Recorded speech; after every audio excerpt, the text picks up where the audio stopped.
स्कूलों को D notify किया गया है।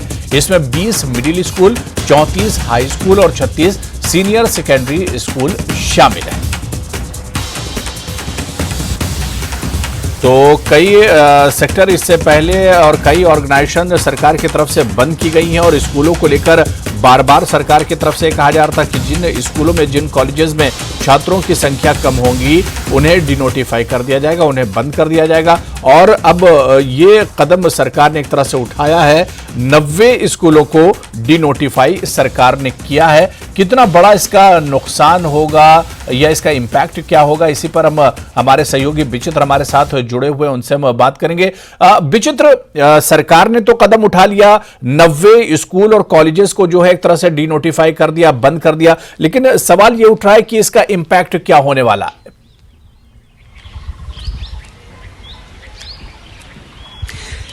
देखिए अबू, अगर हम लोग देखें तो इम्पैक्ट तो खैर इसका रहेगा ही रहेगा, क्योंकि देखिए दूर दराज के क्षेत्रों में ये जो स्कूल खोले गए थे, चाहे वो सीनियर सेकेंडरी स्कूल हो, चाहे वो हाई स्कूल हो, या चाहे वो फिर मिडिल स्कूल हो, ये उन क्षेत्रों में खोले गए थे जहां पर जो है शिक्षा की लौ अभी भी जो है वो बहुत कम पहुंच रही है। बच्चे जो ड्रॉप आउट बहुत ज्यादा हो जाते हैं क्योंकि वो दुर्गम क्षेत्र है। और वैसे भी हिमाचल प्रदेश की जो टॉपोग्राफी है वो बहुत रफ एंड टफ है, यानी बहुत सारे पहाड़ी क्षेत्र ऐसे हैं, दूर दराज के क्षेत्र ऐसे हैं जहां से लोग जो है वो छोटी उम्र होने के चलते जो है बच्चों को दूर दराज के क्षेत्रों में नहीं पढ़ने के लिए भेज पाते हैं। और बहुत सारे बच्चे जो हैं वो यानी मैट्रिक और +2 करने के बाद या 10वीं करने के बाद बहुत सारी बच्चियां जो हैं उनका ड्रॉप आउट हो जाता है, वो अगले सीनियर सेकेंडरी स्कूलों में नहीं पहुंच पाती हैं। तो इसको मद्देनजर रखते हुए जो है इस तरह के स्कूल जो है वो पूर्व की सरकार ने खोले थे। लेकिन कहीं ना कहीं क्योंकि सरकार जैसे ही सुखविंदर सिंह सुक्खू की सरकार सत्ता में आई, उन्होंने तुरंत जो है सबसे पहले तो पिछले जो जितने भी 9 महीने में जो फैसले पूर्व की सरकार ने लिए थे, पूर्व की जयराम सरकार ने, उनके तहत जो है वो 900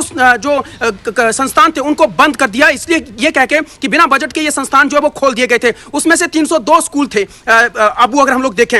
और इस बार भी अभी भी जो है वो सरकार की ओर से जो है वो शिक्षा विभाग को ये कहा गया था कि उन स्कूलों का हवाला दे जहां पर जो है वो संख्या कम है, और संख्या का ये हवाला दिया गया था कि सीनियर सेकेंडरी स्कूल में 25 से कम नहीं होने चाहिए, मिडिल जो हाई स्कूल है उसमें 20 से कम नहीं होने चाहिए, और जो मिडिल स्कूल है उसमें 15 से कम नहीं होने चाहिए। तो ऐसे स्कूलों की संख्या जो है वो 250 के करीब शिक्षा विभाग की ओर से जो है वो हिमाचल सरकार के स्पुर्द की गई थी। लेकिन हिमाचल सरकार ने जो प्राइमरी या प्रीलिमिनरी जो फैसला अभी लिया है वो 90 स्कूलों का लिया है। उसमें जो है वो 36 यानी 36 के करीब जो है वो सीनियर सेकेंडरी स्कूल हैं, और 34 के करीब जो है वो हाई स्कूल हैं, और 20 के करीब जो है वो मिडिल स्कूल हैं। उसमें सबसे ज्यादा अगर स्कूलों की संख्या हम लोग देखते हैं तो वो मंडी में करीब 30 स्कूल जो है वो बंद कर दिए गए हैं। और इसमें हम लोग देख पा रहे हैं कि 14 जो है वो सीनियर सेकेंडरी स्कूल है, उसमें से जो है 6 जो है वो मिडिल स्कूल है, और इसी तरह से इसी क्रमानुसार जो है जो हाई स्कूल हैं वो भी इस तरह से उन्होंने बंद किए हैं। तो ज्यादा से ज्यादा असर जो वो मंडी में पड़ा है, क्योंकि मंडी के बहुत से क्षेत्र ऐसे भी हैं जो दूर दराज के क्षेत्र हैं